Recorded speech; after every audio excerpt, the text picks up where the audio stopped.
ಗೊತ್ತಾಗಿರ್ಬೇಕಲ್ವಾ? Hi hello ನಮಸ್ಕಾರ. ಆರ್ಆರ್ಗಮ್ನಿಗೆ ಸ್ವಾಗತ.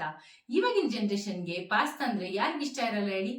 ಬನ್ನಿ ಒಂದು ಸಿಂಪಲ್ ಆಗಿ ವೈಟ್ ಸಾಸ್ ಪಾಸ್ತಾ ಹೇಗ್ ಮಾಡೋದು ಅಂತ ನೋಡೋಣ. ಇದನ್ನೊಮ್ಮೆ ಟ್ರೈ ಮಾಡಿ ನಂಗೆ ಕಮೆಂಟ್ ಮಾಡಿ ತಿಳಿಸಿ. ಈ ವಿಡಿಯೋ ಇಷ್ಟ ಆದ್ರೆ ನಿಮ್ಮ ಫ್ಯಾಮಿಲಿ ಫ್ರೆಂಡ್ಸ್ಗೆ ಶೇರ್ ಮಾಡಿ. ನಮ್ಮ ಚಾನೆಲ್ನ ಫಸ್ಟ್ ಟೈಮ್ ನೋಡ್ತಾ ಇರೋರು ಸಬ್ಸ್ಕ್ರೈಬ್ ಮಾಡೋದು ಮರಿಬೇಡಿ. ಲೈಕ್ ಮಾಡಿ, ಶೇರ್ ಮಾಡಿ, ಕಮೆಂಟ್ ಮಾಡಿ. ಪೆನಿ ವೈಟ್ ಸಾಸ್ ಪಾಸ್ತಾ ಮಾಡೋದಕ್ಕೆ ಮೊದಲದಾಗಿ ಪಾಸ್ತಾ ಬೇಯಿಸ್ಕೋಬೇಕು. ಅದಕ್ಕೆ ನೀರು ಕಾಯಕ್ಕೆ ಇಟ್ಕೊಂಡಿದ್ದೀನಿ. ಇವಾಗ ಒಂದು ಸ್ವಲ್ಪ ಉಪ್ಪು ಹಾಕೊಂತ ಇದ್ದೀನಿ. 2 ಟೇಬಲ್ ಸ್ಪೂನ್ ಎಣ್ಣೆ ಹಾಕೊಂತ ಇದ್ದೀನಿ. ಇವಾಗ ಇದು ನೀರು ಕುದಿ ಬರಬೇಕು, ಆಮೇಲೆ ಪಾಸ್ತಾ ಹಾಕೋಬೇಕು. ಇವಾಗ ನೀರು ಕುದಿಯೋಕೆ ಸ್ಟಾರ್ಟ್ ಆಗಿದೆ. 1 ಕಪ್ ತೊಗೊಂಡಿದ್ದೀನಿ ಪೆನ್ನಿ ಪಾಸ್ತಾ. ಇವಾಗ ಅದಕ್ಕೆ ಹಾಕೊಂತ ಇದ್ದೀನಿ. ಇದು ಒಂದು 8 ರಿಂದ 10 ನಿಮಿಷ ಬೇಕು ಬೇಯೋದಕ್ಕೆ. ಬೇಯಿಸ್ಕೊಳ್ಳೋಣ. ಪಾಸ್ತಾ ಮುಳುಗಷ್ಟು ನೀರು ತಗೋಬೇಕು. ಇವಾಗ ಪಾಸ್ತಾ ಬೆಂದಿದೆ, ಫಿಲ್ಟರ್ ಮಾಡ್ಕೊಳ್ಳೋಣ. ಇವಾಗ ನೋಡಿ, ಈ ತರ ಫಿಲ್ಟರ್ ಮಾಡ್ಕೊಂಡು ತೆಗೆದಿಟ್ಕೋಬೇಕು. ಆ ನೀರನ್ನ ಹಿಂಗೆ ಇಟ್ಕೋಬೇಕು. ಇವಾಗ ಫಸ್ಟ್ ಪ್ಯಾನ್ ತಗೊಂಡು ತರಕಾರಿಗಳೆಲ್ಲ ಫ್ರೈ ಮಾಡ್ಕೊಂಬಿಡೋಣ. ಇವಾಗ 3 ಟೇಬಲ್ ಸ್ಪೂನ್ ಎಣ್ಣೆ ಹಾಕೊಂತ ಇದ್ದೀನಿ. ಅರ್ಧ ಟೇಬಲ್ ಸ್ಪೂನ್ ಬೆಣ್ಣೆ ಹಾಕೊಂತ ಇದ್ದೀನಿ. 5 ರಿಂದ 6 ಎಸಳು ಬೆಳ್ಳುಳ್ಳಿ ಸಣ್ಣ ಕಟ್ ಮಾಡಿ ಇಟ್ಕೊಂಡಿದ್ದೀನಿ, ಅದನ್ನ ಹಾಕೊಂತ ಇದ್ದೀನಿ. 1 ಮೀಡಿಯಂ ಸೈಜ್ ಈರುಳ್ಳಿ ಕಟ್ ಮಾಡಿ ಇಟ್ಕೊಂಡಿದ್ದೀನಿ, ಅದನ್ನ ಹಾಕೊಂತ ಇದ್ದೀನಿ. ಸ್ವಲ್ಪ ಎಣ್ಣೆಲಿ ಫ್ರೈ ಮಾಡ್ಕೋಬೇಕು ಇದನ್ನ. ಇವಾಗ 1 ಕ್ಯಾಪ್ಸಿಕಮ್ ಸಣ್ಣ ಕಟ್ ಮಾಡ್ಕೊಂಡಿದ್ದೀನಿ, ಅದನ್ನ ಹಾಕೊಂತ ಇದ್ದೀನಿ. 3 ರಿಂದ 4 ಟೇಬಲ್ ಸ್ಪೂನ್ ಕಾರ್ನ್, ಅದನ್ನು ಹಾಕೊಂತ ಇದ್ದೀನಿ. ಇವಾಗ ಎಲ್ಲ ಚೆನ್ನಾಗಿ ಇದನ್ನ ಫ್ರೈ ಮಾಡ್ಕೋಬೇಕು.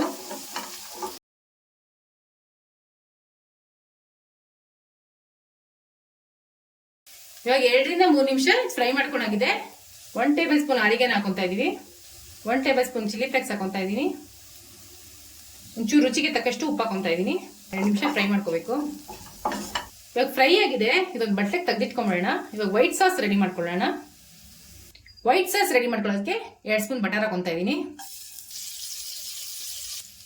ಬೆಣ್ಣೆ ಕರಗಿದೆ. 2 ಟೇಬಲ್ ಸ್ಪೂನ್ ಮೈದಾ ಹಿಟ್ಟು ಹಾಕೊಂತ ಇದ್ದೀನಿ.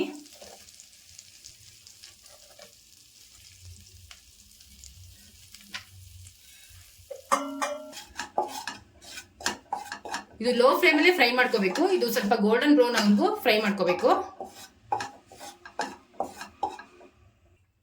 ಇವಾಗ ಇದು ಫ್ರೈ ಆಗಿದೆ.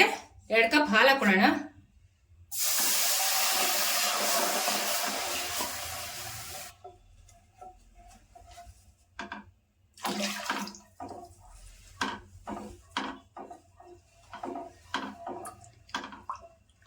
ಹಾಲು ಇದು ಕುದಿ ಬರಬೇಕು. ಚೆನ್ನಾಗಿ ಕೈಯಲ್ಲೇ ಕಲಿಸ್ತಾ ಇರಬೇಕು, ಗಂಟಾಗ್ದಿರಂಗೆ.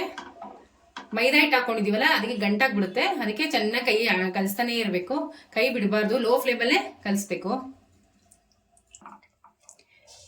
ನೋಡಿ, ಕುದ್ದು ಕುದ್ದು ಇಷ್ಟು ಗಟ್ಟಿ ಆಗ್ಬೇಕು. ಗಟ್ಟಿ ಆಗಿದೆ. ಇವಾಗ 1 ಟೇಬಲ್ ಸ್ಪೂನ್ ಫ್ರೆಶ್ ಕ್ರೀಮ್ ಹಾಕೊಂತ ಇದ್ದೀನಿ.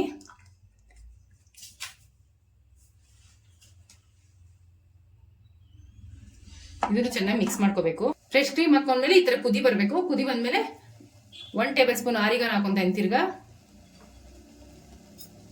1 ಟೇಬಲ್ ಸ್ಪೂನ್ ಚಿಲ್ಲಿ ಫ್ಲೇಕ್ಸ್ ಹಾಕೊಂತ ಇದ್ದೀನಿ. ಇದನ್ನು ಒಂಚೂರು ಚೆನ್ನಾಗಿ ಮಿಕ್ಸ್ ಮಾಡಬೇಕು.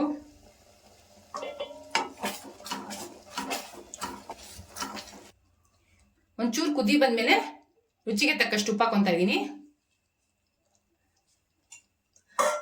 ಅದನ್ನು ಚೆನ್ನಾಗಿ ಮಿಕ್ಸ್ ಮಾಡ್ಕೋಬೇಕು ಒಂದ್ಸಲಿ. ಇವಾಗ ಫ್ರೈ ಮಾಡಿ ಇಟ್ಕೊಂಡಿದ್ದೀನ ತರಕಾರಿ, ಅದನ್ನ ಹಾಕೊಂತ ಇದ್ದೀನಿ.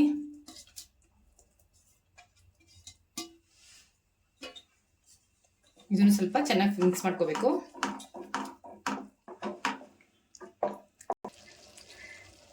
ಸಾಸ್ ರೆಡಿ ಆಗಿದೆ. ಇವಾಗ ನಾನು ಚೀಸ್ ಹಾಕೊಂತ ಇದ್ದೀನಿ 2 ಟೇಬಲ್ ಸ್ಪೂನು. ಚೀಸ್ ಇಷ್ಟಪಡೋರು ಇನ್ನೊಂದು ಸ್ವಲ್ಪ ಹಾಕೋಬಹುದು, ಇಲ್ಲ ಅನ್ನೋರು ಸ್ಕಿಪ್ ಮಾಡ್ಕೋಬಹುದು.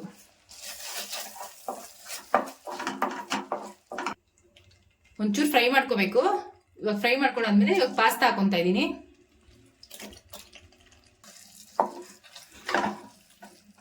ಇದನ್ನೆಲ್ಲ ಚೆನ್ನಾಗಿ ಮಿಕ್ಸ್ ಮಾಡ್ಕೋಬೇಕು. ಇದು ಚೆನ್ನಾಗಿ ಮಿಕ್ಸ್ ಮಾಡ್ಕೊಂಡಾಗಿದೆ. ಇದು ಗಟ್ಟಿ ಇದೆ. ಪಾಸ್ತಾ ಬೇಯಿಸ್ಕೊಂಡಿರೋ ನೀರಿತ್ತಲ್ಲ, ಅದನ್ನ ಹಾಕೊಂತ ಇದ್ದೀನಿ. 1/4 ಕಪ್ ಹಾಕೊಂಡ್ರೆ ಸಾಕು.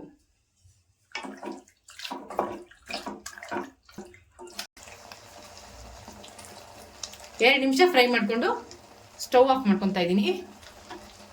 ಇವಾಗ ಪಾಸ್ತಾ ರೆಡಿ ಆಗಿದೆ.